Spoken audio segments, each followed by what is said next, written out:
કે પ્રેસ વાર્તાને સંબોધન કરે। ગુજરાતની 6.5 કરોડ જનતાએ આ સ્થાનિક સ્વરાજની ચૂંટણીમાં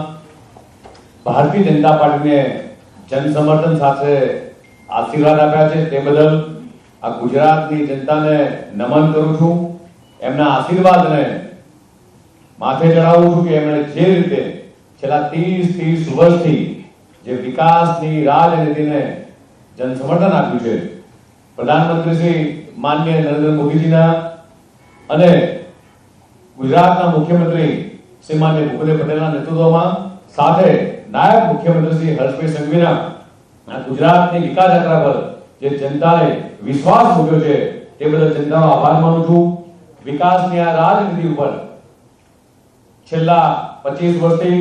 ગુજરાતની જનતાને જે ભરોસો છે, મને વિશ્વાસ છે કે આ સ્થાનિક સ્વરાજની ચૂંટણીમાં તાલુકા પંચાયત, જિલ્લા પંચાયત, નગરપાલિકા, મહાનગરપાલિકામાં જે રીતે ગુજરાતની જનતાએ વિશ્વાસ મૂક્યો છે, ભારતીય જનતા પાર્ટીના તમામે તમામ કાર્યકર્તાઓ તડકો છાંયડો જોયા વગર રાત દિવસ સતત પ્રજાની વચ્ચે એ સેવા સમર્પણના ભાવથી જે કામ કરતા હોય છે, આ સેવા સમર્પણના ભાવ સાથે આ કાર્યકર્તાની મહેનત એ રંગ લાવી છે। જે રીતે દેશના યશસ્વી પ્રધાનમંત્રી માનનીય મોદી સાહેબ, કેન્દ્રીય ગૃહ અને સહકારિતા મંત્રી અમિતભાઈ શાહ સાહેબના માર્ગદર્શન હેઠળ જે રીતે ગુજરાત વિકાસ કરી રહ્યું છે, ગુજરાતના મુખ્યમંત્રી માનનીય ભૂપેન્દ્ર પટેલના વડપણ હેઠળ, નાયબ મુખ્યમંત્રી શ્રી હર્ષભાઈના વડપણ હેઠળ જે રીતે ગુજરાત સતત અવિરત વિકાસની દિશામાં આગળ વધી રહ્યું છે, ગુજરાતને વારંવાર આ બદનામ કરવાના પ્રયાસો એક કોંગ્રેસે કર્યા છે, અન્ય લોકોએ કર્યા છે, છતાંય આ ગુજરાતની 6.5 કરોડ જનતા ક્યારેય ડગી મૂકી નથી, એમનો વિશ્વાસ ક્યારેય ડગ્યો મૂક્યો નથી। અને આજે જે રીતે સ્થાનિક સ્વરાજના આ પરિણામ આવ્યા છે, આ પરિણામ જોતા એ સ્પષ્ટ ચિત્ર થયું છે કે કોંગ્રેસે અને અન્ય લોકો જે માત્ર ચૂંટણી સમયે દેખાતા હતા, પોતાના બિસ્તરા પોટલા ભરી અને ફરીથી એ પોતાના માદરે વતન જવાનો એ સમય પાકી ગયો છે। આ જીત છે વિકાસની, આ જીત છે ગુજરાતના 6.5 કરોડ જનતાની, આ જીત છે અમારા બૂથના કાર્યકર્તાની, આ જીત છે દેશના યશસ્વી પ્રધાનમંત્રી માનનીય મોદી સાહેબના વિઝનરી નેતૃત્વની। અને એટલા માટે જ આજે ગુજરાતમાં વિકાસ, વિઝન અને વિશ્વાસની આ જીત થઈ છે। ફરીથી ગુજરાતની 6.5 કરોડ જનતાનો આપના માધ્યમથી આભાર માનું છું। સાથે સાથે પ્રધાનમંત્રી માનનીય મોદી સાહેબ, અમારા રાષ્ટ્રીય અધ્યક્ષ શ્રી નીતિન નવીનજી, શ્રી અમિતભાઈ શાહ સાહેબ અને ગુજરાતના મુખ્યમંત્રી માનનીય ભૂપેન્દ્ર પટેલ અને હર્ષભાઈના વડપણ હેઠળ હજી ગુજરાત વધુ પ્રગતિ કરશે તેવી શુભકામના પાઠવું। ખૂબ આભાર પ્રદેશ અધ્યક્ષશ્રી। હવે હું વિનંતી કરીશ ગુજરાતના લોકલાડીના મુખ્યમંત્રી શ્રી ભૂપેન્દ્રભાઈ પટેલને તેઓ પત્રકાર વાર્તાને સંબોધન કરશે।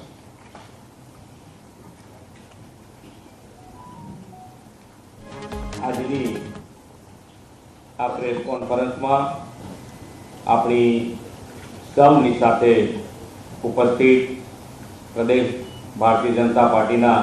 યશસ્વી અધ્યક્ષ શ્રી જગદીશભાઈ વિશ્વકર્મા, મારા સાથી નાયબ મુખ્યમંત્રી શ્રી હર્ષભાઈ સંઘવી, અમારા વડીલ મુરબ્બી સુરેન્દ્ર કાકા, પ્રદેશના મહામંત્રીશ્રીઓ, અમારા ચૂંટણી સંચાલન સમિતિના સંયોજક શ્રી ગોરધનભાઈ ઝડફિયા, ઉપસ્થિત કાર્યકર્તાઓ, પ્રેસ મીડિયાના મિત્રો, સૌને મારા નમસ્કાર। સૌ પ્રથમ હું ગુજરાતની જનતાનો હૃદયથી આભાર વ્યક્ત કરું છું કે એમણે માનનીય નરેન્દ્રભાઈના વિકાસની રાજનીતિને સૂઝ સાથે, સમજણ સાથે, એના એ વિશ્વાસ સાથે ભારતીય જનતા પાર્ટી ઉપર જન સમર્થન કરી અને ભારતીય જનતા પાર્ટીને ખૂબ મોટી જીત અપાવી। દરેકે દરેક ચૂંટણી અને ચૂંટણી સમયના દરેકે દરેક પ્રશ્નનો જવાબ ગુજરાતની જનતાએ ભારતીય જનતા પાર્ટીને જે રીતે જન સમર્થન આપ્યું છે, દરેકનો જવાબ એની અંદર મારા માનવા પ્રમાણે આવી ગયો છે। કોઈ પણ નકારાત્મક ભૂમિકા ભજવવી, નકારાત્મકતા રીતે આગળ વધવું એ ગુજરાતની જનતા ક્યારેય સાંખી લે એમ નથી. અને પોઝિટિવલી જેને કહેવાય કે વિકાસ અને વિકાસની રાજનીતિને આગળ વધારવા માટે વિકસિત ભારતનો જે સંકલ્પ છે માનનીય વડાપ્રધાનશ્રીનો, એને આગળ વધારવા માટે જનતાએ ભારતીય જનતા પાર્ટી ઉપર વિશ્વાસ મૂકી અને જન સમર્થન આપ્યું છે. આજ માનનીય વડાપ્રધાન શ્રી નરેન્દ્રભાઈ મોદી, અમારા વડીલ મુરબ્બી અમિતભાઈ શાહ અને રાષ્ટ્રીય અધ્યક્ષ શ્રી નીતિન નવીનજી, અમારા પ્રદેશ અધ્યક્ષ શ્રી જગદીશભાઈ વિશ્વકર્મા અને મારા સાથી નાયબ મુખ્યમંત્રી શ્રી હર્ષભાઈ સંઘવી, એ બધા જ અમારે ટીમ વર્ક કરી અને જે પ્રમાણે ગુજરાતમાં પહેલા દિવસની સ્થાનિક સ્વરાજ્યની ચૂંટણીને લઈને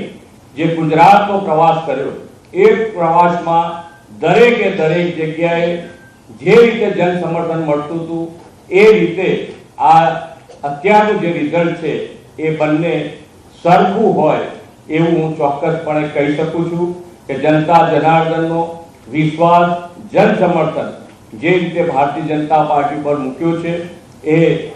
હું હોઉં કે મારી ટીમમાં હર્ષભાઈ હોય કે અમારા પ્રદેશના અધ્યક્ષ શ્રી જગદીશભાઈ હોય, આ દરેકે દરેક જણ જે પ્રમાણે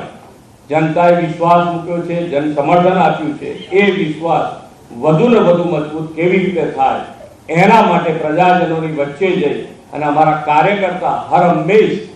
જનતાની વચ્ચે રહી અને જનતાના પ્રશ્નોનું હંમેશા પોઝિટિવ વાચા આપી છે. એ જ પદ્ધતિ સાથે અમે બધા જ ટીમ વર્ક સાથે આગળ વધીશું. Thank you. આભાર.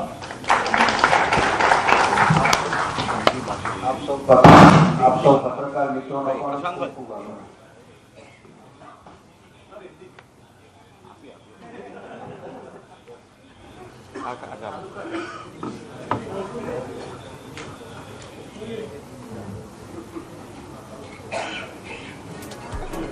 आज गुजरात के लोकल बॉडीज इलेक्शन के रिजल्ट्स में फिर से एक बार गुजरात के लोग और भारतीय जनता पार्टी इसकी सबसे बड़ी विजय आज दर्ज हुई है. खासतौर पे गुजरात भारतीय जनता पार्टी के लाखों कार्यकर्ताओं को आज मैं दो हाथ जोड़ के वंदन करके सबको अभिनंदन देता हूं, जिन्होंने कभी भी कोरोना काल हो, भारी बारिश हो, धूप हो या ठंड हो, गुजरात के नागरिकों की सेवा में हर हमें भारतीय जनता पार्टी के कार्यकर्ता खड़े रहे हैं. वो सभी कार्यकर्ताओं को आज मैं बहुत बहुत अभिनंदन देता हूं. और खास तौर पे जिस प्रकार से कई पॉलिटिकल पार्टीज ने गुजरात के नागरिकों को भड़काने की कोशिश की, गुजरात के नागरिकों को अलग रास्तों पे भेजने की कोशिश की, लेकिन गुजरात के नागरिकों ने फिर से एक बार देश के लोकप्रिय प्रधानमंत्री श्री नरेंद्र भाई मोदी जी की विकास की राजनीति को चुना. आज भारतीय जनता पार्टी के सभी कार्यकर्ताओं के साथ जिस प्रकार से एक एक गांव से लेकर शहरों तक भारतीय जनता पार्टी ने एक ऐतिहासिक विजय प्राप्त की है, ये अपने आप में आज का दिन